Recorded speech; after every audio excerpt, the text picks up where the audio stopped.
phenomenon of fake news is becoming an everyday reality. Fake fucking news. What a crock of shit, Tim. Since when wasn't news fake? At what point did people think we weren't making it up from the start anyway? Jesus. Oh, I've thought of another one. Gene Wilder. Gene Wilder. In fact, there are all these comedy greats. Caroline Aherne, Victoria Wood, and now Manuel. Of course he's a comedy icon, Tim. I am from Barcelona, you know. Of course he was Spanish. Of course Cuban. Tim, I think you're getting Manuel mixed up with Fidel Castro. Fuck me, Tim, you've got the most expensive education that money can buy and you're still so fucking stupid.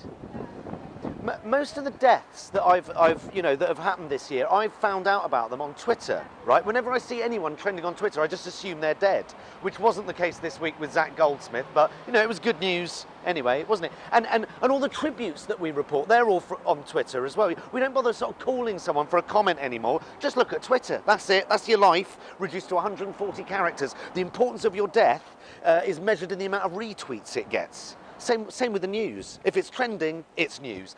The president-elect, he doesn't do press conferences anymore. He doesn't need to. He announces his diary and vents his spleen and changes diplomatic relations with China on Twitter. And then all we do is report it. That's all we do. Most of the time these days in the mainstream media, all we do is report what Twitter just said.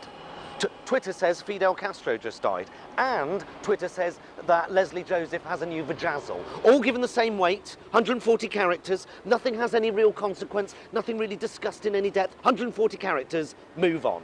What's next? News, news, news. The news is there, it's there to be consumed, not really sort of absorbed or discussed. And if there's no new news, let's just check what some random bastard from Carlisle thinks about the news. Doesn't matter if his opinion is informed or not. Doesn't matter if it's real or fake or not. We are irrelevant, Tim, okay? The news, it's just a fucking entertainment show. It's the Twitter review show. It's fakery.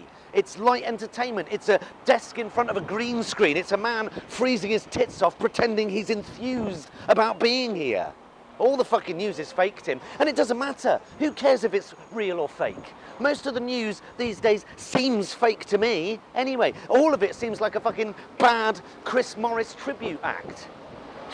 Jeremy Hunt this week evoked Dickens by suggesting that NHS providers asking for more money was like them saying, please sir, can I have some more? He basically compared the NHS to a starving child begging for food, and he did it without irony. Is that real or fake? The new US Defense Secretary is called Mad Dog. Okay, Donald Trump and Secretary Mad Dog are now in charge of the biggest military might the world has ever known. Is that real or fake? God, sometimes I wish news items were more fake than others. Jesus. Anyway, okay. Oh, yeah. It's freezing. More and more people are abandoning traditional news sources.